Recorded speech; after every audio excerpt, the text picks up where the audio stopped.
Okay, how you guys doing today?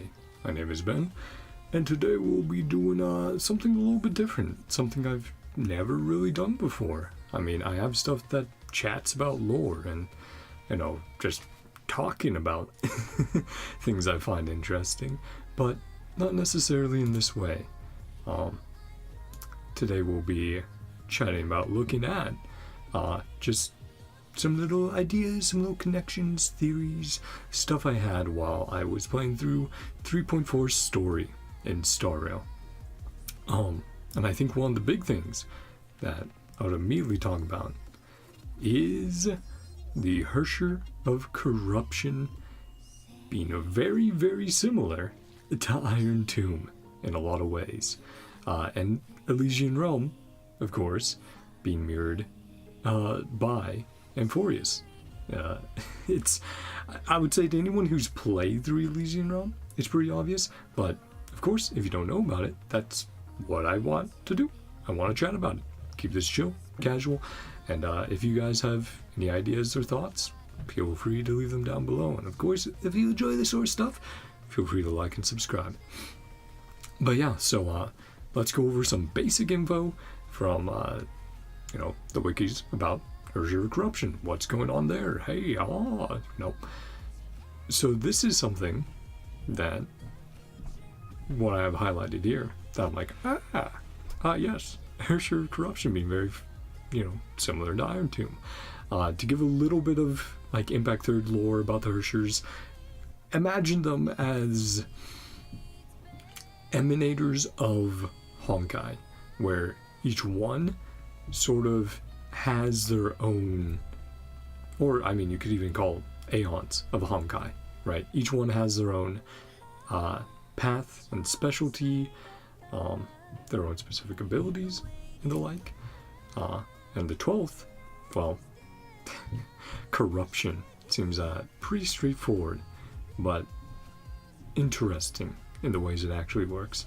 So, to also clarify as well, hey, Impact Third does have its own sort of cycles and other ideas in there, but so in the previous cycle, the previous era, they call it, you had a Herrscher of Corruption there, which is what we'll be focusing on here. And the current era, there is a Herrscher of Corruption, but it's sort of a reborn and ironic Herrscher of Corruption, if we put it like that.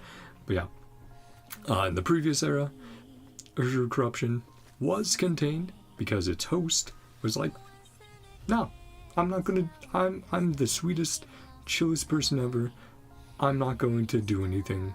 I'm just going to sort of accept my fate, being a prisoner, hang out here, until she gets killed.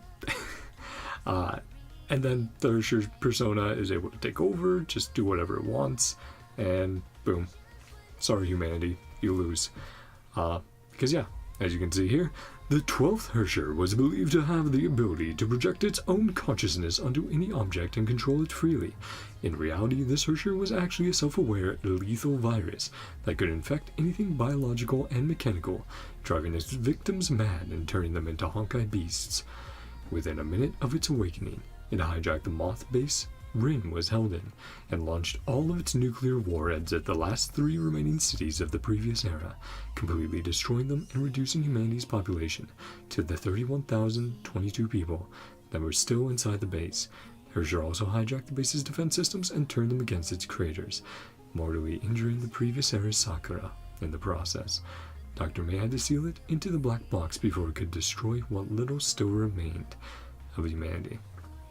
So, again, if you played, you've been playing through Historia, you might have been hearing of something called the anti-organic equation, which actually I should just search that up here real quick.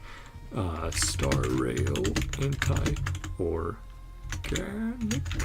equation. So, this, to me, feels very similar to calculations that can destroy organic life forms, kill other mechanical life forms, and affects organic life forms to think like Rupert the First. So,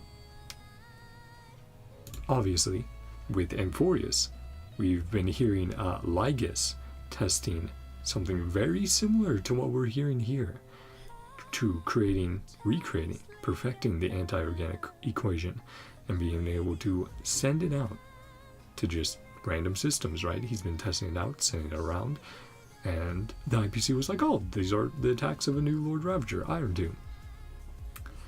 But yeah, it sounds very, very similar, and of course I immediately drew parallels and was like, that's a lot like the Herrscher of Corruption, which of course, if you equate Amphoreus to Elysian Realm, well, the Herrscher of Corruption is ultimately the big bad of Elysian Realm, and Irontomb is the final boss of Amphoreus.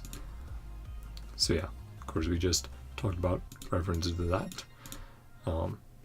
It's very interesting what we have going on here, and what Lygus is doing in testing.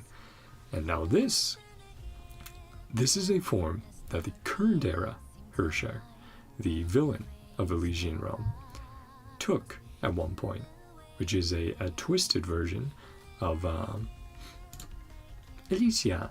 A twisted version of her, right? Color scheme switch, the eyes going red, and the eye of the Herrscher of Corruption being right there. So the reason behind it was, hey, the Herrscher of Corruption was just like, dang, Elysia, you're beautiful. I want to take your form. I envy you, essentially. But that gave me a little thought of like, isn't Cyrene and March and just Mem and whatever is going on between the three of them? Well, obviously at this point, 3.4 spoilers, we do know that Mem becomes Cyrene. Essentially, the memories of Cyrene that is reconstituted into Cyrene, and Cyrene's like, yeah, I was Mem, but I was Cyrene before that, don't mind. It's kind of weird for me too right now. But their whole situation going on, I guess now at this point it's between Cyrene and March. I was like, I wonder if Irontomb will do something very similar to the Herrscher of Corruption and take on a form similar to March or Cyrene, and we'll get a, in the way this is like a dark Elysia, we'll get a dark March, a dark Cyrene. Perhaps, maybe not. We'll have to see, of course. And 3.5 and onward and everything else. Live stream happening very soon. I'll definitely be doing it Saturday morning. I have to wake up early though to check that out. Yeah, you guys can see that just fine. So now let's talk about Elysian Realm and why Elysian Realm is so similar to Amphoreus. So it doesn't exactly have the details right here, but I can explain it from memory, which is Elysian Realm is this fully digital space made up of memories, made to house memories of the 13 flame chasers. Sounds pretty similar to something going on right now in Star Rail, right? Sounds similar to Amphoreus, a totally digital realm.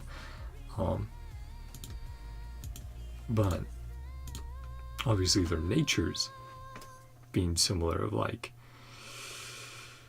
these completely digital worlds that you go into it and you're like, this feels like reality. I perceive it as reality.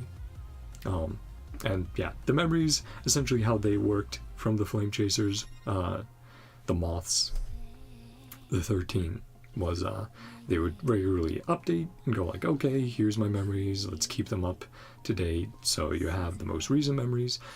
But it did depend when that person died in reality, and some died sooner than others, and depending on that, well, you had some interesting interactions, because some people survived longer, and then they'd be like, should I tell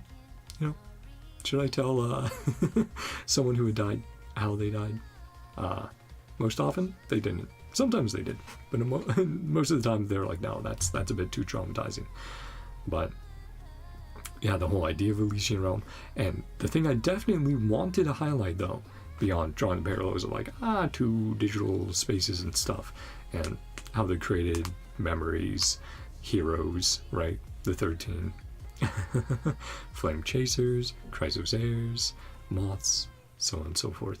What I really wanted to highlight here was the end of Elysian Realm, which, again, don't have it right here, but it's probably there. But I don't want to spoil too much of Impact 3rd.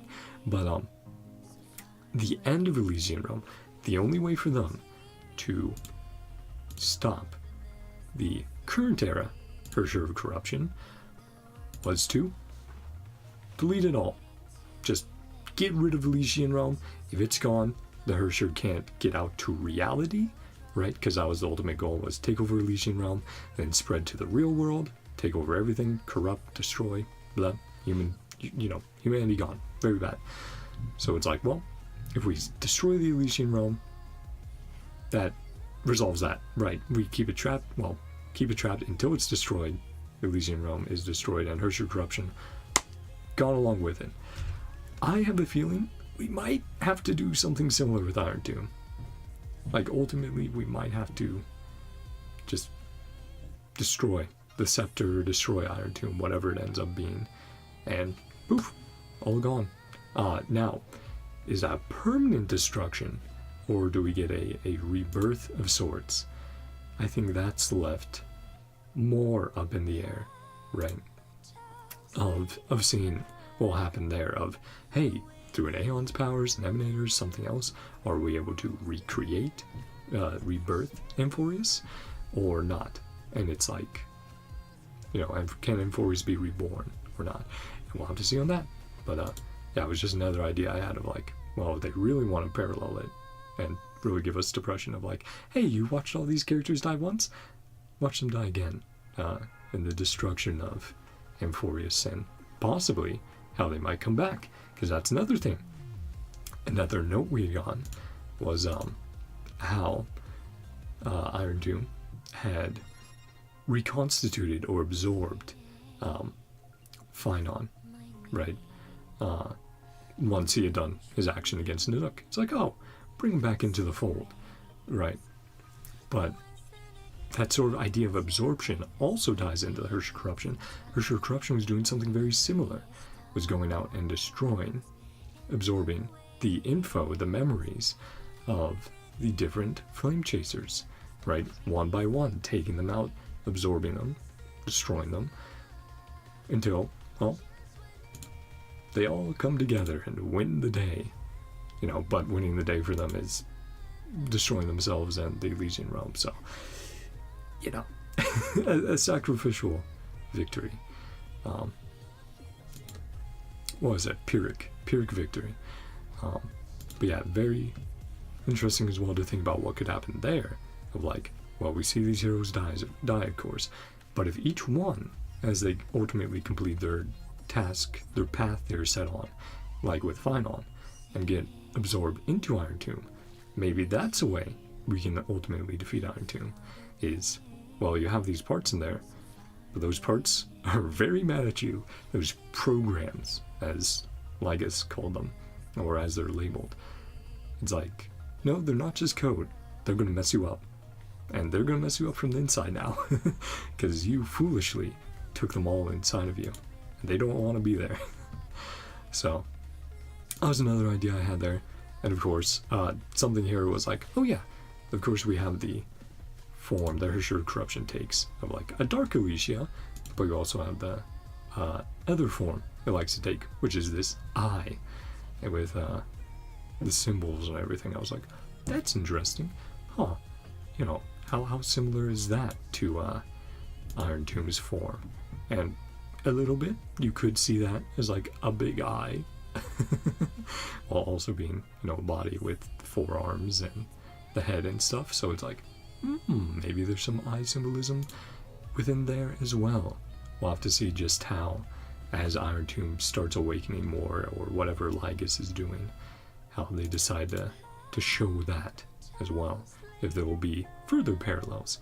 But yeah, also a great shot, great animation, absolutely, everyone, go watch it, unless you mind spoilers, of course, then don't. But if you're watching this, I'm assuming you don't care as much about spoilers, because it's going to talk about a lot of Impact 3rd stuff. Specifically the Elysian Realm, I'm trying not to talk about some of the other stuff, though there will be spoilers for the end of part 1, when we get to Cocoon of Finality.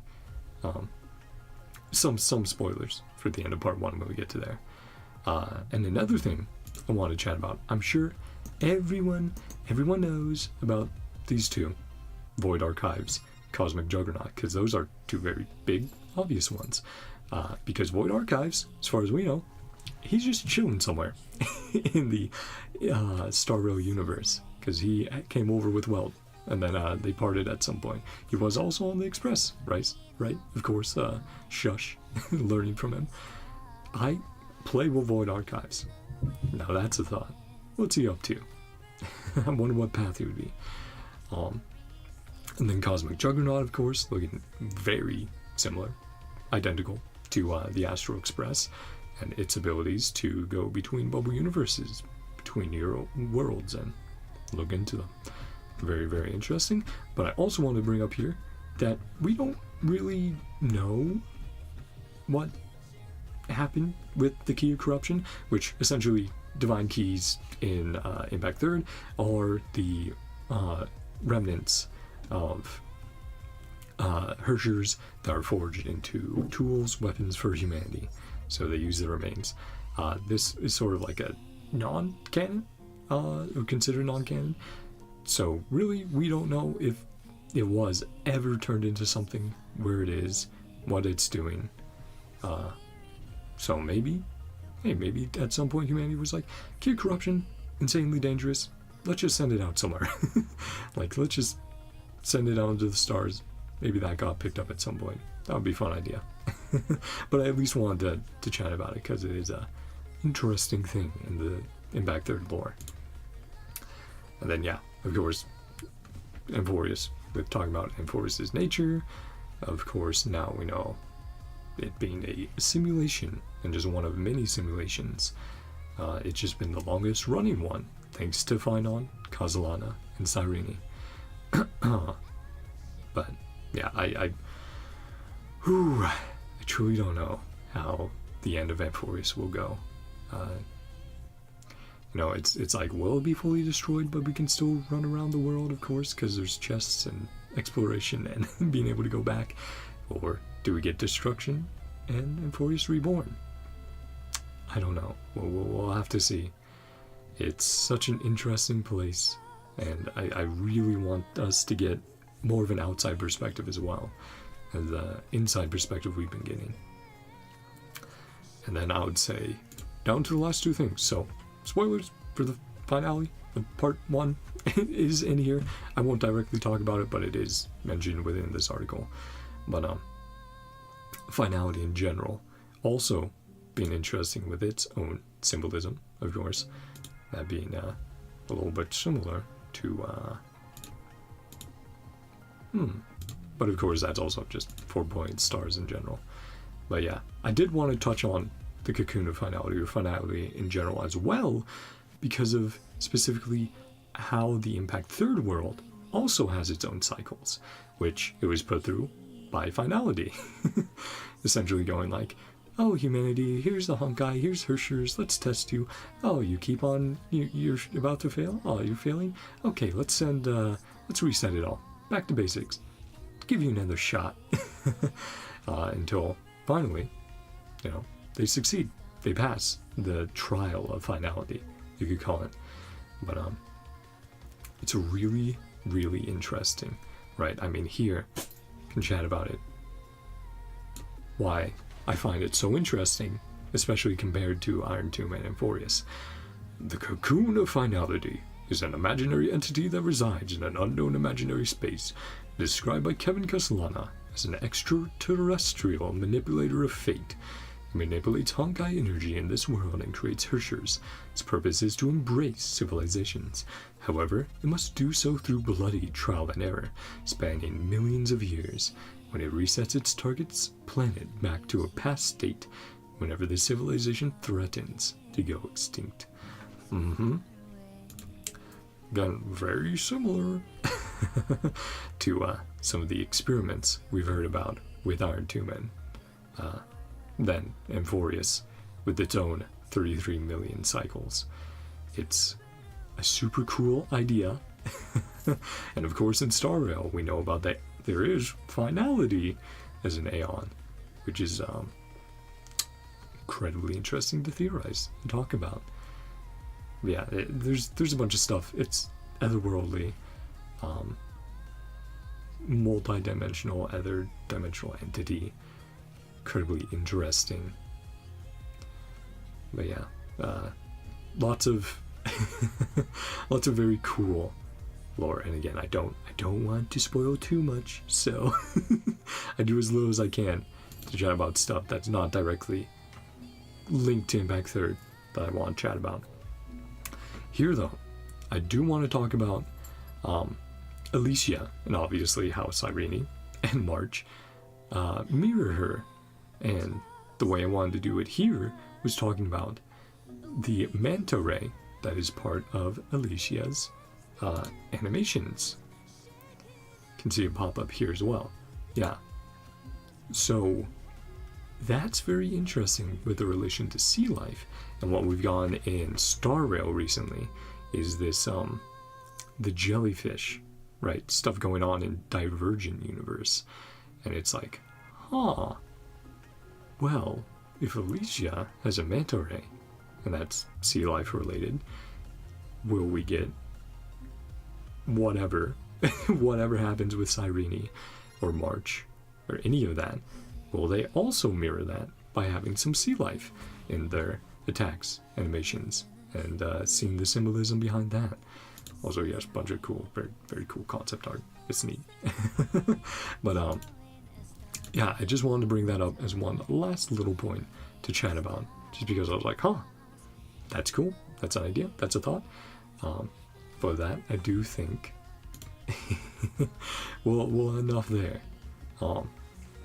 Like I said, this is just supposed to be very chill, just me chatting about some lore, throwing some ideas, some theories at the wall, and going, hey, maybe Amphoreus will end similarly to Elysian Realm, and the parallels or the mirroring between the Herrscher of Corruption and Irontomb, and the ideas behind that. But let me know what you guys thought down below. Do you think there's anything to what I'm saying, or am I just having a crack theory moment, just talking out my ass? But feel free to let me know your guys' thoughts down below. What you found interesting in any of the lore stuff I was talking about, or speculation. And let me know your own theories as well. Now, I will say, for Impact Third myself, I have not played through Part 1.5 or Part 2 at all yet. I do intend to go back and play through those in the future, but just it hasn't been in the cards quite yet. But yeah, let me know. Let's have a discussion, a chat. Keep it chill. But thank you guys so much for coming on by. Hope you all enjoyed. If you did, feel free to like and subscribe. And I hope you guys all have a great day, night, whatever time it is for you. Love you guys. See you next time. Bye-bye. See ya.